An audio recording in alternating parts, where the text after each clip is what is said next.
자, 오늘 우리에게 주신 하나님의 말씀은 구약성경 사무엘하서 21장 1절 그리고 8절로 14절까지의 말씀입니다. 구약성경 사무엘하서 21장 1절 그리고 8절에서 14절까지의 말씀, 제가 받들어 읽을 때 살아계신 하나님의 음성으로 들으실 수 있기를 바랍니다. 다윗의 시대에 해를 거듭하여 3년 기근이 있으므로 다윗이 여호와 앞에 간구하매 여호와께서 이르시되 이는 사울과 피를 흘린 그의 집으로 말미암음이니 그가 기브온 사람을 죽였음이니라 하시니라. 왕이 이에 아야의 딸 리스바에게서 난 자 그 사울의 두 아들 알모니와 무비보셋과 사울의 딸 메랍에게서 난 자 곧 무홀랏 사람 바르실레의 아들 아드리엘의 5 아들을 붙잡아 그들을 기브온 사람의 손에 넘기니 기브온 사람이 그들을 산 위에서 여호와 앞에 목매어 달매 그들 7 사람이 동시에 죽으니 죽은 때는 곡식 빼는 첫날 곧 보리를 베기 시작하는 때더라. 아야의 딸 리스바가 굵은 배를 가져다가 자기를 위하여 바위 위에 펴고 곡식 베기 시작할 때부터 하늘에서 비가 시체에 쏟아지기까지 그 시체에 낮에는 공중의 새가 앉지 못하게 하고 밤에는 들짐승이 범하지 못하게 한지라. 이에 아야의 딸 사울의 첩 리스바가 행한 일이 다윗에게 알려지매 다윗이 가서 사울의 뼈와 그의 아들 요나단의 뼈를 길르앗 야베스 사람에게서 가져가니 이는 전에 블레셋 사람들이 사울을 길보아에서 죽여 블레셋 사람들이 벳산 거리에 매단 것을 그들이 가만히 가져온 것이라. 다윗이 그곳에서 사울의 뼈와 그의 아들 요나단의 뼈를 가지고 올라오매 사람들이 그 달려 죽은 자들의 뼈를 거두어다가 사울과 그의 아들 요나단의 뼈와 함께 베냐민 땅 셀라에서 그의 아버지 기스의 묘에 장사하되 모두 왕의 명령을 따라 행하니라. 그 후에야 하나님이 그 땅을 위한 기도를 들으시니라. 하나님의 말씀입니다. 아멘. 자, 오늘 제가 전해드리는 말씀, 눈물을 닦아주는 사람, 이런 제목으로 함께 말씀을 나누겠습니다. 우리 같이 기도하겠습니다. 아버지, 오늘 이 시간 사람의 말과 생각이 아닌 하늘의 지혜만이 선포되기를 소망합니다. 우리의 단단해진 마음의 굳은 살을 다 도려내 주시고 그 자리를 하나님의 영감으로 채워주시되 풍성히 채워주시옵소서. 예수님의 이름으로 기도합니다. 아멘.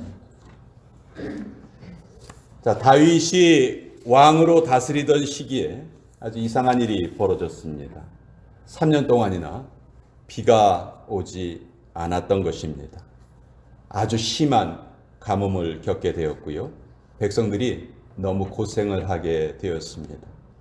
영적으로 민감했던 다윗은 이 재앙이 보통 재앙이 아니다 하는 것을 알아차리고 하나님께 이유를 여쭤보았습니다.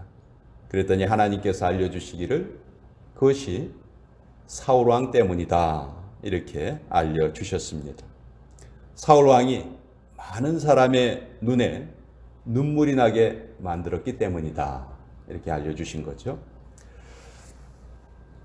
사울은 다윗이 왕이 되기 직전에 왕이었던 사람이죠. 사울이 무슨 일을 저질렀는가? 기브온 사람들을 사울 왕이 학살했던 적이 있었습니다. 왜 그들을 죽였을까? 사실 이 기브온 족속은 이스라엘 민족이 아니었어요. 여호수아가 이제 가나안 땅을 점령할 때 그때 이미 가나안 땅에 살고 있었던 족속이었습니다. 그런데 이 기브온 족속은 자기들이 이스라엘 족속들과 싸워서는 도저히 이길 가능성이 없다 하는 것을 알아차렸어요. 그래서 자기들이 가나안 땅에 살지 않는 것처럼 속여서 여호수아와 조약을 맺습니다. 서로 이렇게 싸우지 않기로 이렇게 조약을 맺었어요. 근데 나중에 불과 3일 뒤에 여호수아가 이들이 가나안 땅에 사는 족속이다 하는 것을 알게 되었어요. 그렇지만 이미 여호수아가 여호와의 이름으로 서로 싸우지 않기로 맹세를 한 거예요. 그래서 그 맹세를 되돌릴 수가 없었습니다. 그래서 기브온 족속은 이스라엘 족속에 편입이 되어서 죽음을 면하고 대신에 허드렛 일을 하면서 살게 됐어요. 물을 깃고 나무를 베어오고 하는 이런 일을 하면서 이스라엘 백성 가운데 이제 살아남게 된 거죠. 여호수아서 9장 21절에 보면 그들이 온 회중을 위하여 나무를 패며 물을 깃는 자가 되었더라. 이렇게 기록이 되어 있습니다. 그런데 사울 왕은 이들을 못마땅하게 여긴 거예요. 거짓으로 이렇게 조약을 맺기도 했고요. 그래서 그 조약을 무시하고 기브온 족속을 많이 학살을 했습니다. 무수한 그 기브온 족속들 눈에 눈물이 흐른 것이죠. 평화롭게 같이 살고 있는 백성을 죽인 것도 잘못이지만 사울은 조상의 언약도 무시했고요. 특별히 여호와의 이름으로 맺은 조약을 무시했던 것입니다. 이것이 온 이스라엘 민족 전체에 큰 고통이 된 거예요. 기본 사람들은 너무 원통했습니다. 여호와의 이름으로 맺은 조약을 여호와의 백성이라고 자부하는 이스라엘 백성들이 깨뜨린 거잖아요. 그래서 그들의 원통함이 하나님께 상달이 되었고 하나님께서는 이스라엘 백성들을 자연재해로 징계하시게 된 것입니다. 자, 이 억울함이 풀려야지만 하나님의 진노도 풀리는 거예요. 그럼 우리 한국도요, 옛날에 조선시대에 보면 비가 오지 않으면 왕들이 기우제를 지냅니다. 근데 그렇게 제사를 지내도 비가 오지 않으면 어떻게 하냐면요, 감옥에 있는 죄수들을 풀어줘요. 혹시 누명을 쓰고 억울하게 투옥된 사람들이 있을지도 모르겠다. 그렇게 그들의 억울함을 우리가 먼저 풀어주고 그리고 하늘에서 비가 내리기를 기대하자, 이런 마음이었죠.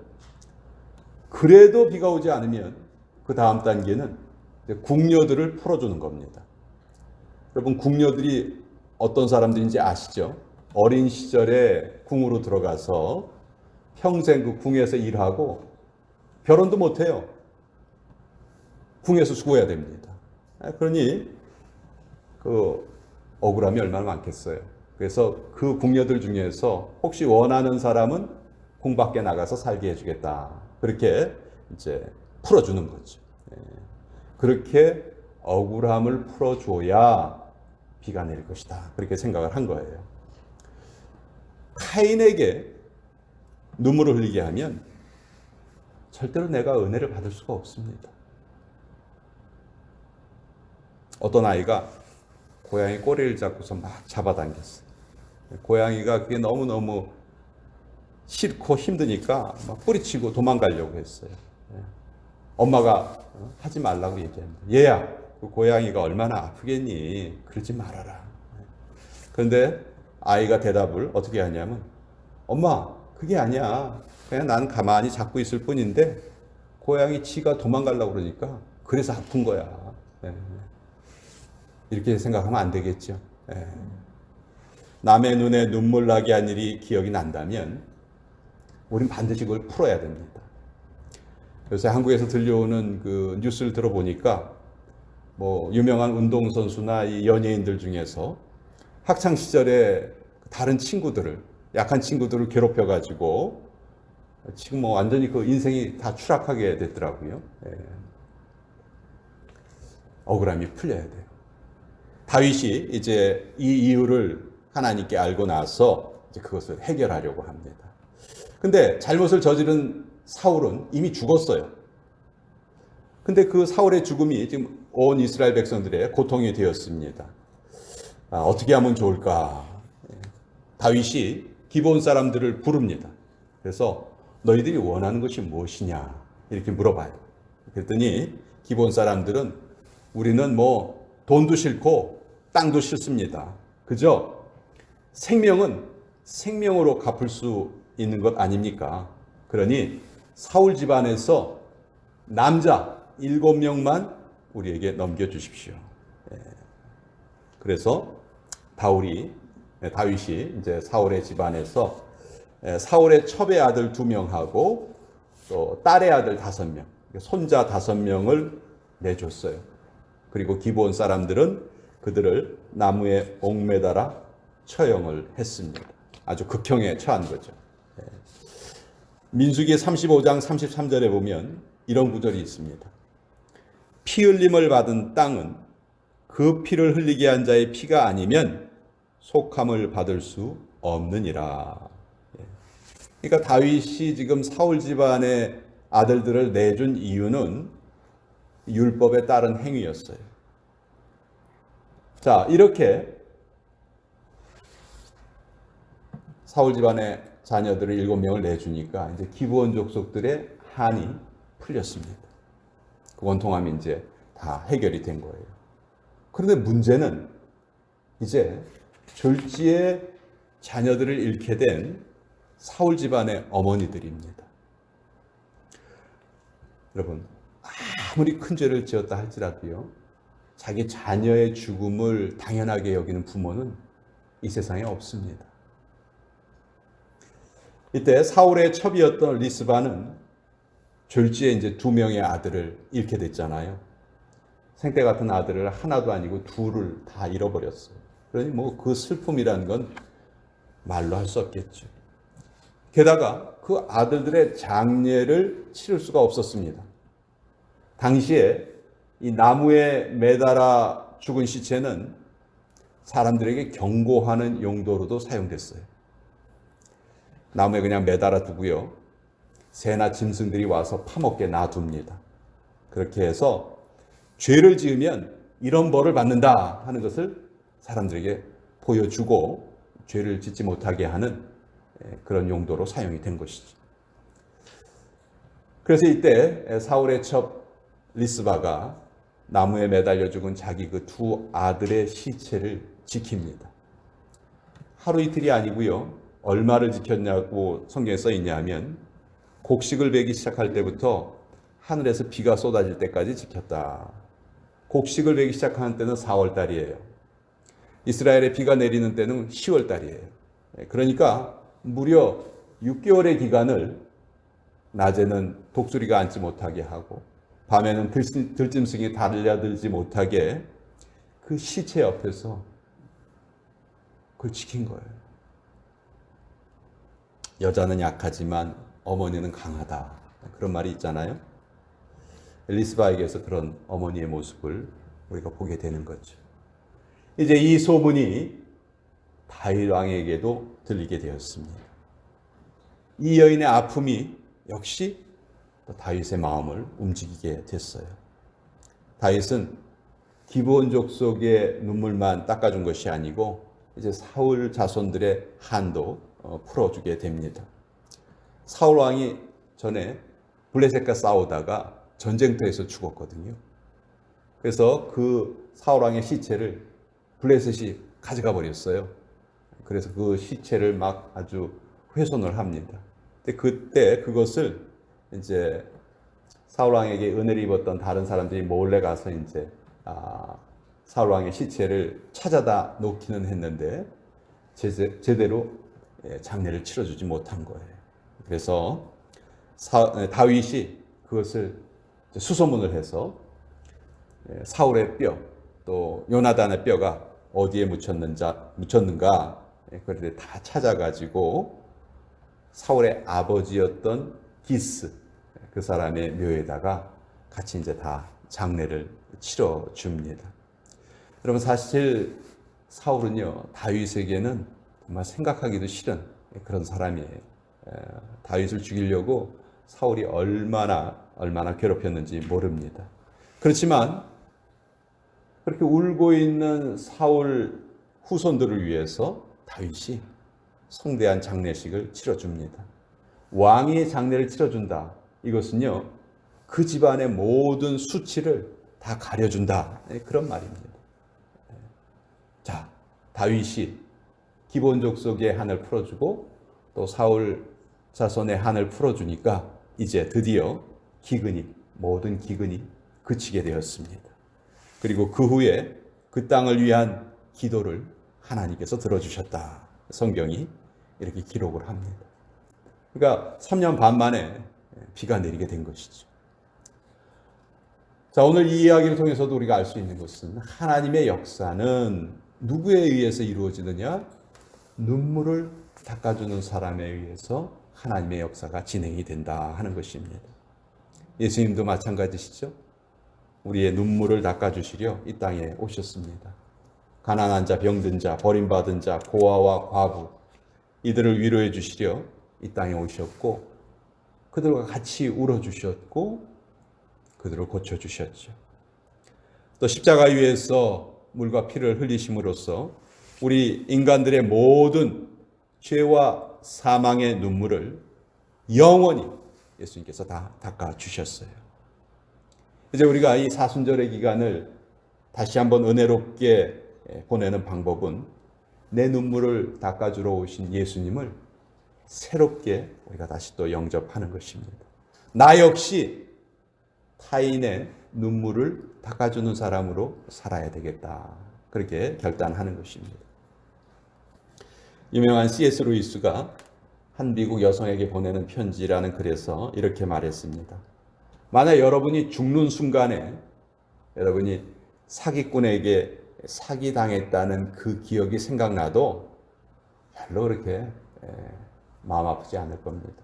그러나 만약 여러분이 죽는 순간에 여러분이 단 한 사람이라도 곤경에 빠진 사람을 외면했다면 그것은 너무너무 고통스러울 것입니다. 그런 일을 결코 만들지 마십시오. 그런 글을 남겼습니다. 이런 말이 있어요. 가장 잘못된 만남은 생선과 같은 만남이래요. 만날수록 비린내만 난대요. 가장 조심해야 될 만남은 꽃송이 같은 만남이랍니다.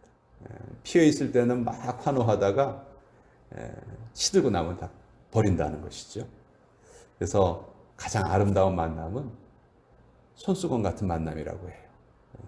힘들 때 땀을 닦아주고 슬플 때 눈물을 닦아주는 그런 만남이 가장 아름다운 만남이다. 그런 말이 있는데 이제 우리의 눈물을 영원히 닦아주신 예수님께서 우리 역시 타인의 눈물을 닦아주는 사람으로 부르고 계십니다.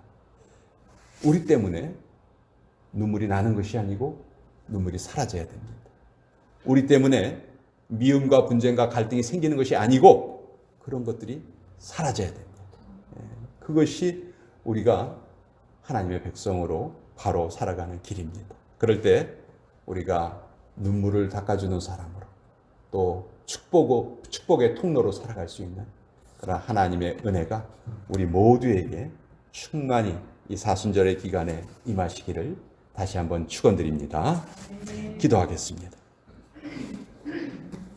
아버지 하나님, 오늘 이 말씀을 통해서 하나님의 은혜의 역사가 어떻게 이루어지는지 우리에게 깨닫게 해주십니다. 하나님의 은혜의 역사는 눈물을 닦아주는 그 사람을 통하여서 일어나게 됩니다. 아버지, 예수님께서 우리의 눈물을 영원히 닦아주셨기에 이제 우리도 우리 주변을 살펴보면서 눈물 닦아주는 자로 살아가기를 원합니다. 우리 때문에 눈물이 나는 것이 아니고 눈물이 그쳐지게 하여 주시고 우리 때문에 갈등이 생기는 것이 아니고 그 갈등이 다 사라질 수 있기를 원합니다. 그러기 위해서는 우리가 주님 앞에 더 큰 영역을 가질 수 있어야 되겠습니다. 아버지, 하루하루 성장하고 하루하루 깊어지고 하루하루 변화되는 그런 은혜로운 삶, 이 사순절 기간 내내 이루어지게 하여 주시옵소서. 예수님의 이름으로 기도합니다. 아멘.